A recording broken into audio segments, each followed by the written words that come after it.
नमस्कार दोस्तों, स्वागत है आप सभी का आपके अपने YouTube channel study for GK में। और आज के इस वीडियो में जैसा कि आप सभी देख पा रहे होंगे साथियों, पॉलिटी यानी संविधान के अति महत्वपूर्ण प्रश्नों की चर्चा करने जा रहे हैं साथियों, जो कि एग्जाम में बार बार अटेंड करते हैं। तो साथियों, अगर आप किसी भी एग्जाम की तैयारी करते हैं तो ये वीडियो आपके लिए रामबाण साबित हो सकती है। चलिए तो शुरू करते हैं वीडियो को और पॉइंट टू पॉइंट समझते हैं साथियों। देखिएगा, पहला क्वेश्चन आपके सामने जो निकल कर आ रहा है, पूछा जा रहा है कि मूल संविधान में कितने अनुच्छेद थे। आपको याद रखना है साथियों, संविधान को जब लागू किया गया था उस समय संविधान में कितने आर्टिकल थे। तो आपको याद रखना है साथियों, इसका जो ऑप्शन रहेगा आपको राइट लगाना रहेगा 395 अनुच्छेद। आपको याद रखना है, संविधान जिस समय लागू किया गया था उस समय 395 अनुच्छेद और इसमें 8 अनुसूचियां साथियों, 8 अनुसूचियां और 22 भाग थे साथियों। क्लियर है?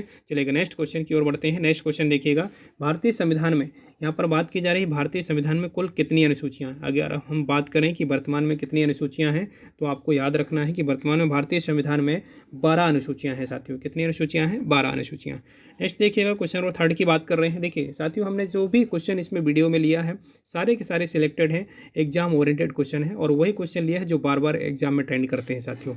देखिएगा, यहाँ पर जो क्वेश्चन 3 पूछा जा रहा है कि भारतीय संविधान का कौन सा भाग संविधान की आत्मा की कहलाता है। तो आपको याद रखना साथियों, उद्देश्य का। जी हाँ, उद्देश्य का जो है संविधान की उद्देश्य का, जिसे आप प्रस्तावना के रूप में जानते हैं, उद्देश्य का जो है आपको विशेष रूप से याद रखना है, संविधान की आत्मा के रूप में जानी जाती है। आपको याद रखना चाहिए। क्लियर है? चलिएगा नेक्स्ट देखिएगा, क्वेश्चन नंबर 4 की बात कर रहे हैं कि मूल संविधान में कितनी अनुसूचियां थी। अभी जस्ट हमने चर्चा की है कि मूल संविधान में कितनी अनुसूचियां थी साथियों। आपकी 8 अनुसूचियां थी, जो वर्तमान में आपकी कितनी हो चुकी हैं? 12 अनुसूचियां हो चुकी हैं। चलिएगा नेक्स्ट देखिएगा साथियों, क्वेश्चन नंबर 5 की बात कर रहे हैं। यहाँ पर देखिएगा, भारतीय संविधान किस प्रकार की नागरिकता प्रदान करता है। तो आपको याद रखना है साथियों, मोस्ट इंपॉर्टेंट है कि भारतीय संविधान किस प्रकार की नागरिकता प्रदान करता है। तो एकल नागरिकता प्रदान करता है। भारतीय संविधान किस प्रकार की नागरिकता देता है साथियों? एकल नागरिकता प्रदान करता है साथियों। नेक्स्ट देखिएगा, यहाँ पर बात की जा रही है क्वेश्चन नंबर 6 में कि भारतीय संविधान में एकल नागरिकता का प्रावधान किस देश से लिया है। जो हमने नागरिकता का जो प्रावधान लिया है साथियों, वो किस देश से ग्रहण किया है संविधान में ये नागरिकता। तो आपको याद रखना है, ब्रिटेन से लिया है। कहाँ से लिया है साथियों? ब्रिटेन से ली हमने एकल नागरिकता। नेक्स्ट देखिएगा, क्वेश्चन नंबर 7 की बात कर रहे हैं साथियों। यहाँ पर बात कर रहे हैं कि संविधान के किस अनुच्छेद में अस्पृश्यता का वर्णन किया गया है साथियों। अस्पृश्यता मतलब छुआछूत की बात कर रहे हैं यहाँ पर साथियों। तो याद रखिएगा, अस्पृश्यता का जो उल्लेख है साथियों, आर्टिकल जो 17 है साथियों, आपको विशेष रूप से याद रखना है, छुआछूत का विरोध करता है। क्या करता है साथियों? निषेध है। छुआछूत क्या है? एक दंडनीय अपराध है। आपको याद रखना है अस्पृश्यता। आर्टिकल 17 को याद रखना, विशेष रूप से पूछा गया है एग्जाम में साथियों। देखिएगा प्यारे दोस्तों, ध्यान दीजिएगा, क्वेश्चन नंबर 8 की जो बात कर रहे हैं यहाँ पर कि भारत के राष्ट्रपति को इसके कार्यकाल की समाप्ति से पूर्व किस प्रकार पद से हटाया जा सकता है। मोस्ट इंपॉर्टेंट है, आपको याद रखना है कि राष्ट्रपति को हटाने की प्रक्रिया को क्या कहा जाता है। डायरेक्ट क्वेश्चन पूछा जाता है आपके एग्जाम में। तो आपको याद रखना है महाभियोग। क्या कहलाता है साथियों? महाभियोग, जिसका वर्णन आर्टिकल 61 में दिया गया है साथियों। आर्टिकल 61 के तहत लगाया जाता है। आपको याद रखना है साथियों। चलिएगा नेक्स्ट देखिएगा, सुपर फास्ट वीडियो है साथियों और टॉप 50 क्वेश्चन हमको कंप्लीट करना है साथियों। देखिएगा, यहाँ पर क्वेश्चन नंबर 9 की बात कर रहे हैं, भारत के राष्ट्रपति को उसके पद से हटाने का अधिकार कैसे प्राप्त है। तो याद रखिएगा, संसद। जी हाँ, संसद को प्राप्त है भारत के राष्ट्रपति को हटाने का अधिकार साथियों। और संसद विशेष रूप से आप सभी जानते हैं जो देश के लिए कानून बनाने का काम करती है। संसद के कितने सदन होते हैं? 2 सदन होते हैं। कौन कौन से? लोकसभा और राज्यसभा साथियों। आपको याद रखना है। चलिएगा नेक्स्ट देखिएगा साथियों, यहाँ पर बात की जा रही है क्वेश्चन नंबर 10 की साथियों कि राज्यसभा का सभापति कौन होता है। राज्यसभा का सभापति आप सभी जानते हैं, जो राज्यसभा होती है देश में, उसका जो सभापति होता है वो पदेन सभापति कौन होता है साथियों? और उपराष्ट्रपति होता है साथियों। कौन होता है? उपराष्ट्रपति। आपको याद रखना है साथियों। चलिएगा नेक्स्ट देखिएगा साथियों, यहाँ पर जो बात की जा रही है साथियों, देखिएगा अनुच्छेद 61 के अंतर्गत राष्ट्रपति पर महाभियोग किस सदन द्वारा प्रारंभ किया जाता है। तो याद रखिएगा, जो महाभियोग की जो प्रक्रिया होती है संसद के किसी भी सदन द्वारा, विशेष रूप से आपको याद रखना है, संसद के किसी भी सदन द्वारा राष्ट्रपति की प्रक्रिया, ये महाभियोग की प्रक्रिया शुरू की जा सकती है साथियों। नेक्स्ट देखिएगा, यहाँ पर जो बात की रही क्वेश्चन नंबर 12 में जो बात की जा रही साथियों, केंद्र सरकार का प्रमुख कौन होता है साथियों। केंद्र सरकार का जो प्रमुख होता है वो कौन होता है। तो आपको याद रखना है कि केंद्र सरकार का जो प्रमुख होता है, केंद्र सरकार में जो कार्यपालिका का जो प्रमुख होता है, वास्तविक कार्यपालिका का, वो कौन होता है साथियों? प्रधानमंत्री होता है साथियों। राइट ऑप्शन चूज करेंगे, प्रधानमंत्री। जी हाँ, PM प्राइम मिनिस्टर के रूप में जानते होंगे आप। चलिए क्वेश्चन नंबर 13 की बात कर रहे हैं कि भारत का प्रधानमंत्री बनने के लिए न्यूनतम आयु कितने वर्ष होनी चाहिए।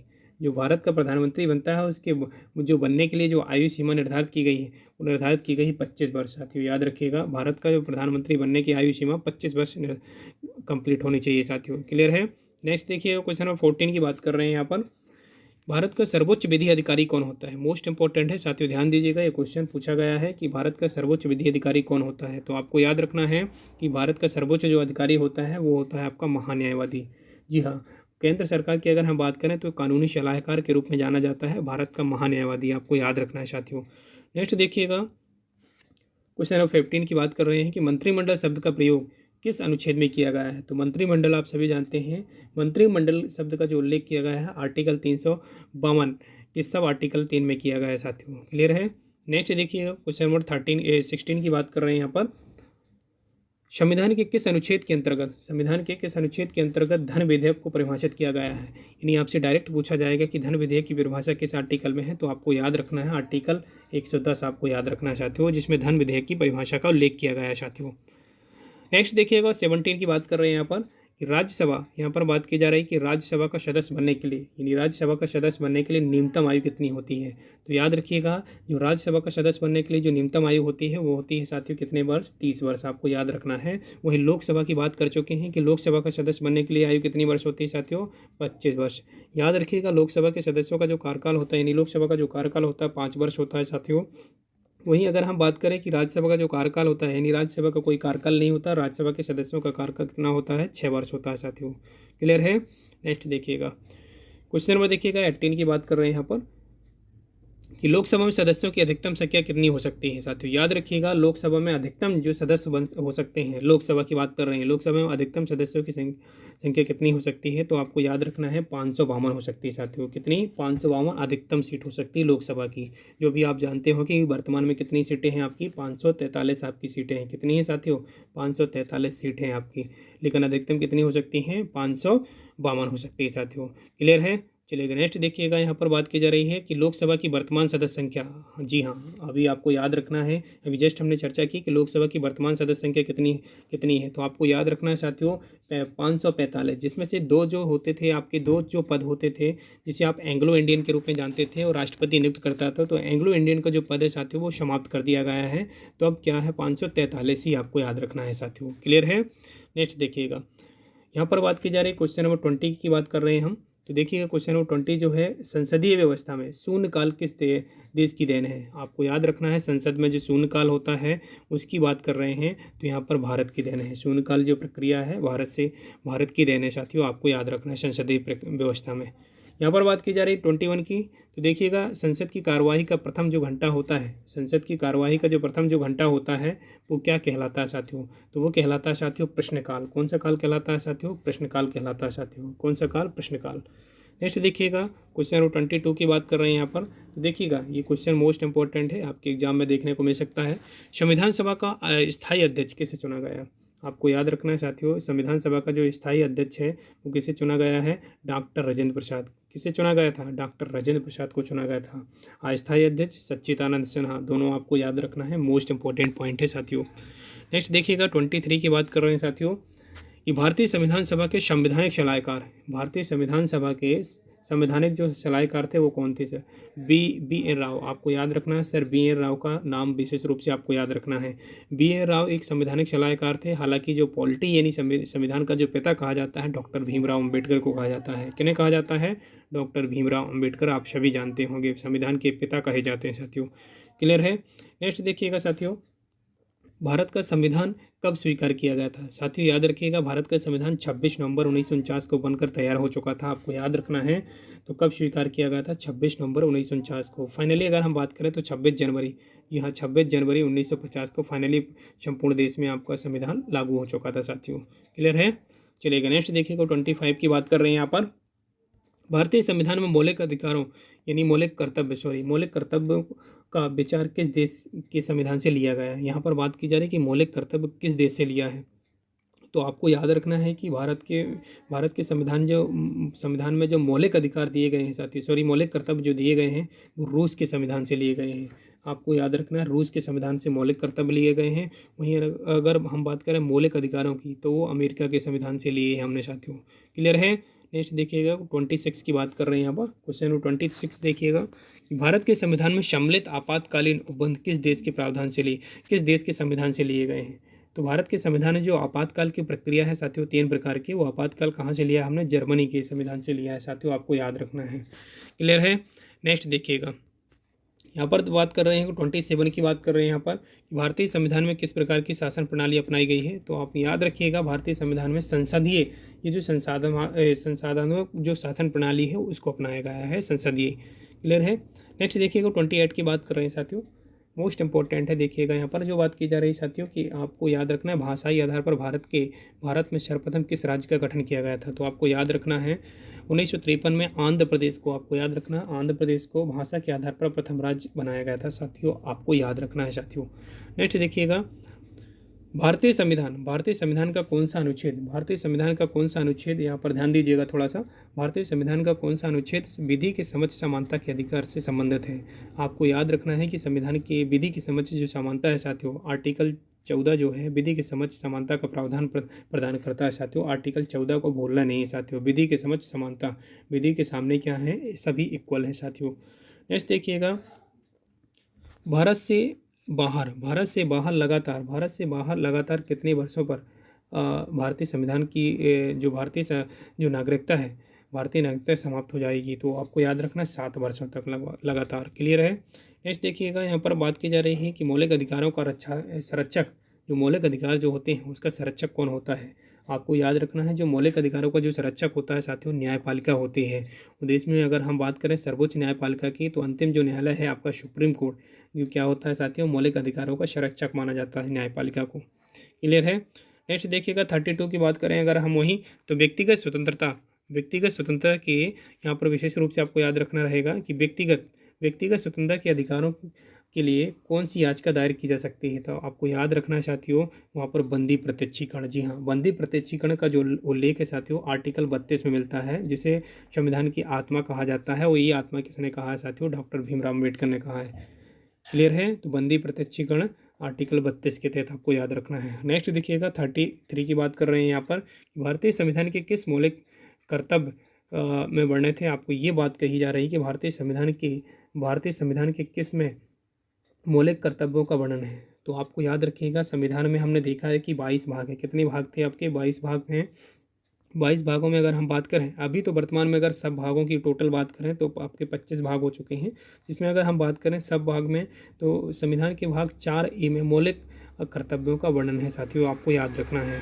क्लियर है। नेक्स्ट देखिएगा यहाँ पर बात की जा रही 34, क्वेश्चन नंबर 34 देखिएगा, सर्वोच्च न्यायालय के अधिकार, सर्वोच्च न्यायालय के न्यायाधीशों को उसके पद से हटाने का अधिकार कैसे प्राप्त होता है। तो आपको याद रखना है साथियों राष्ट्रपति, जी हाँ राष्ट्रपति देश के सर्वोच्च नागरिक के रूप में जाने जाते हैं।